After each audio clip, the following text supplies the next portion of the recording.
Hello, welcome to Outside Xbox. This is Show of the Week. I'm Jane. And I'm Mike, and this week I've been trying to work out who the next Mortal Kombat X character to be revealed will be. The pattern seems to be 80s movie characters.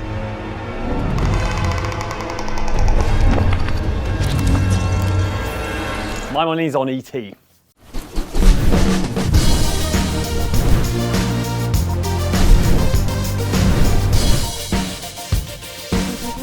He could explode people with his light-up finger.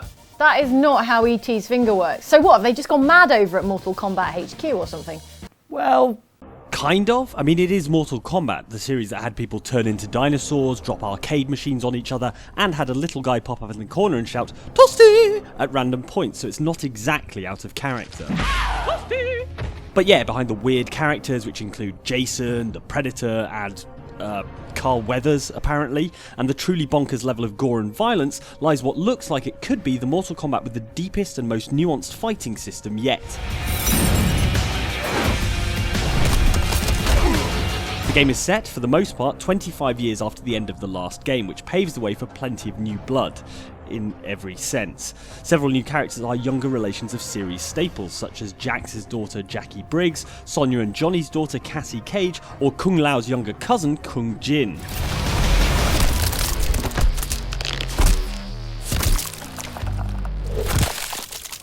Others are completely new, such as Insect Woman Devora, Aztec warrior Kotal Khan, gunslinger Eren Black, and Ferrator, a giant/dwarf combo clearly inspired by Master Blaster from Mad Max Beyond Thunderdome. Also new is the fact that each fighter now has 3 different variations, which will change their fighting style and some of the special moves available to them. Eren Black, for example, has a gunslinger variation based around Revolver Gun Carter, a marksman variation where he uses a rifle which can be used as a melee weapon and to attack from a distance, and an outlaw variation where he uses a severed Tarkatan arm as a sword. Resourceful. As in 2011's Mortal Kombat, you can also enhance certain moves for extra impact or tactical advantage. Eren Black's retreating while firing move, for example, can be enhanced to go low, medium, high, and launch his opponent into the air, opening them up for a follow-up counter-attack. And of course, it wouldn't be Mortal Kombat without the insanely grisly fatalities. Yikes. Added to those are brutalities, quitalities for leaving an online match early, and the breathtakingly anatomical X-ray moves.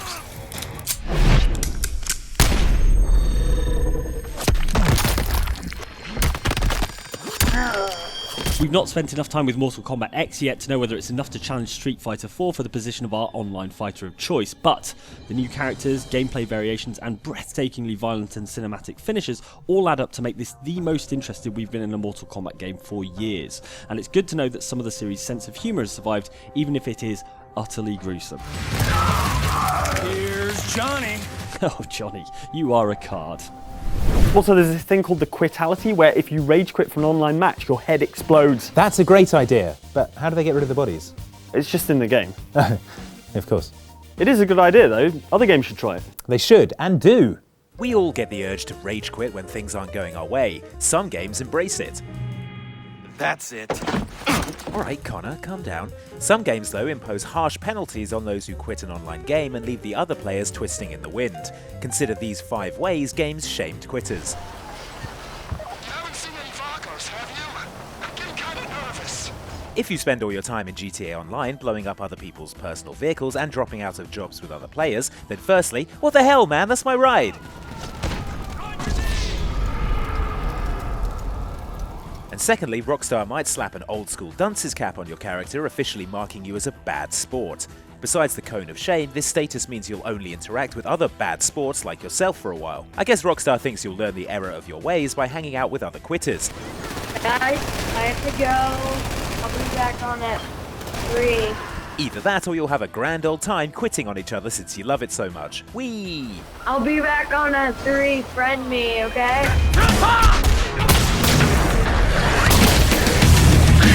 Xbox One Fight 'em Up Killer Instinct punished quitters with prison, sticking players who repeatedly disconnected from online matches in jail. This would have been lots more entertaining if there was an actual jail cell full of grumpy Killer Instinct fighters, but the system actually meant you got put in a pool of people who disconnected more than 15% of the time, so you could only fight other frustratingly quit-happy combatants for a period.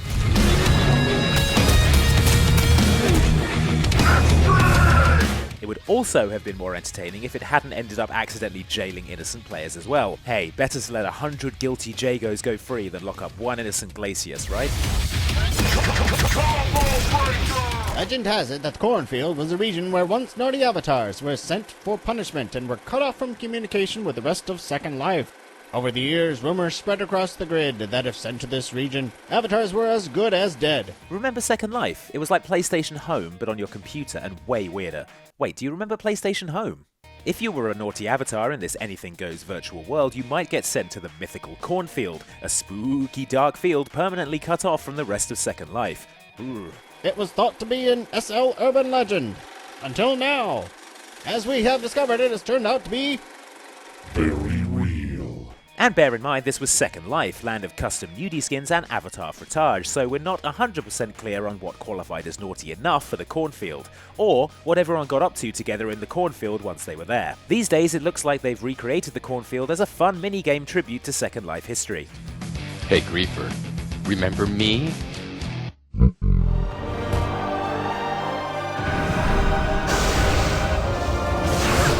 King of MMOs, World of Warcraft, introduced 2 separate negative status effects, or debuffs, for those players without the stick-to-itiveness to last a whole dungeon raid or multiplayer battleground. The Dungeon Deserter debuff, illustrated by a charming dead canary, was for when you dropped out of a group mid-dungeon.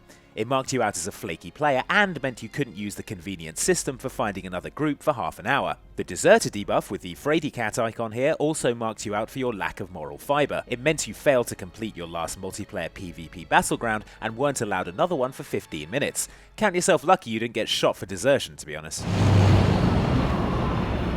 Working plane means working airport. I say we head there.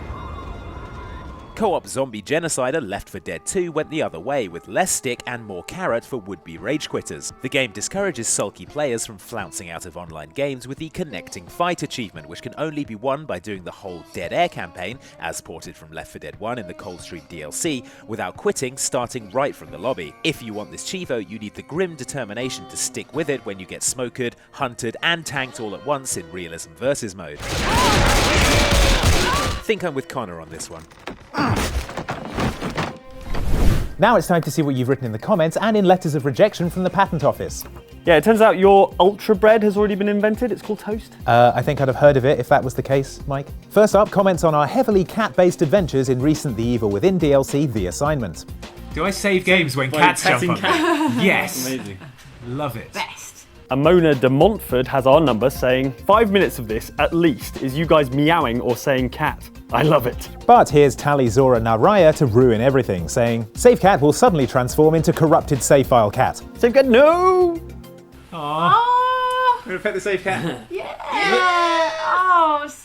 Oh, that's adorable. Luckily, as Captain Powder points out, we'll all be fine because of safety locker, forever and always. Alright, so I guess we live in this locker now. Forever. By me. Safe forever in the locker. Yep. So, safety. We also played Borderlands 2 on Xbox One in glorious 3-player split screen. Glorious for you had the entire top half of the TV. It is my TV. And we are playing Borderlands 2 from the Handsome Collection on Xbox One in split screen. Yeah. And you'll notice I've got quite a bit more screen real What estate. gives? How come you're hogging all the real estate, mate? On the subject of Jane's gamer tag, Jonathan Lanham says, Misdeeds is a pun on misdeeds. I just now got that. Actually, Jane's just really into the Adam Sandler comedy Mr. Deeds. Stop, I'm not. Mildred Marshall is more concerned with Jane's language, saying, come on, Jane, please control your language. Unless someone can interpret for you, not everyone speaks MMO. L4G. What does that mean? Looking for group. Oh, right. L2P nub. What did you say about my mother? I think she's trying to communicate with us. Willow, however, isn't convinced, saying, crit is a face shot / weak point in Borderlands, not a percentage thing. Jane is playing too many MMOs. Also, it's LFG. God! You're LFG! I still don't think you're using that right. Moving on, here are your comments on our stylishly coiffured adventures in the Final Fantasy XV demo. Let's not listen to these guys. Let's run headfirst into this cave full of rabies bats. Prince Naughty says onwards. Yeah. Yeah. Adventure. Who says video games aren't educational? As Josh Brown points out, it's nice to have a plan for when you run out of gas while on a road trip with your friends. Now I know that I'm supposed to just kill animals to make money. The more you know. Warning you now, doesn't stand up in court. Trust me. Raphael Trumpet Sound notes that 10-10, Andy got so excited when they received the checkpoint to the Chocobo stables. The stable master at the Chocobo post. Yeah! Next exit for Chocobo County. I came as soon as I heard about the Chocobo rides. What? I like chocobos. Focusing on what's important, Cheese Taterson comments, is it wrong that I'm more interested in this game for the delicious looking food pics than for the gameplay or plot? It's bedtime. This game is making me hungry. So is that goblin meat then? Yeah. Perfectly natural. Time for lunch. But we've still got more. Lunch! That's it for Show of the Week, but pressing the YouTube like button has been linked to eternal life in a study I just made up, so you probably want to get on that. Thanks for watching. See you next week. Right, all done. Should we go get some food? Actually, I just made some toast. Where did you get that? Is that my ultra bread prototype? Put it down. Both of you. No, I'm calling my lawyers.